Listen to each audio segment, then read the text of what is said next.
და სპორტის ახალი ამბები 2013 წლის საუკეთესო ქართველი სპორტსმენი ძიუდოისტი ავთანდილ ჭრიკიშვილი გახდა. 91 კილოგრამ წონით კატეგორიაში მოასპარეზე ევროპის მოქმედი ჩემპიონი, მსოფლიოს პრიზიორი და გუნდურ ჩათვლაში ევროპისა და მსოფლიო ჩემპიონი, სპორტისა და ახალგაზრდობის საქმეთა მინისტრმა დააჯილდოვა. საუკეთესო გუნდის წოდება ძიუდოისტთა ნაკრებმა მოიპოვა. ახალგაზრდებში კი წლის გამორჩეულ სპორტსმენად გენო პეტრიაშვილი დაასახელეს. პარაოლიმპიურ სპორტში მსოფლიოსა და ვერცხლის პრიზიორი მკლავჭიდელი ბესიკ ლეკიაშვილი დააჯილდოვეს. საუკეთესოდ ასევე სამბისტი ვახტანგ ჩიდრაშვილი დასახელდა.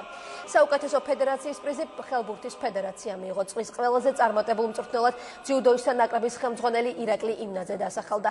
საუკეთესო ქალი სპორტსმენი ძიუდოისტი მარიამ ჯანაშვილი გახდა. სპეციალური პრიზი გადაეცა საზოგადოებრივ მაუწყებელ სპორტის განვითარებაში შეტანილი წვლილისთვის.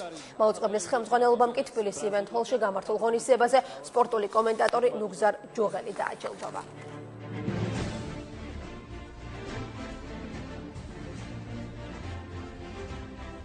მადლობა მინდა გადაუხადო, ვინც დამეხმარა ამ შედეგის მიღწევაში, სულ ყველას, ჩვენს ფედერაციას, რომელიც გვერდში გვედგნენ ძალიან, მწვრთნელთა საბჭოს და ბიჭებს, რომელიც ვარჯიშებზე გვეხმარებოდნენ. მე მგონია, რომ ამ ჯილდოს ღირსი არა ვარ.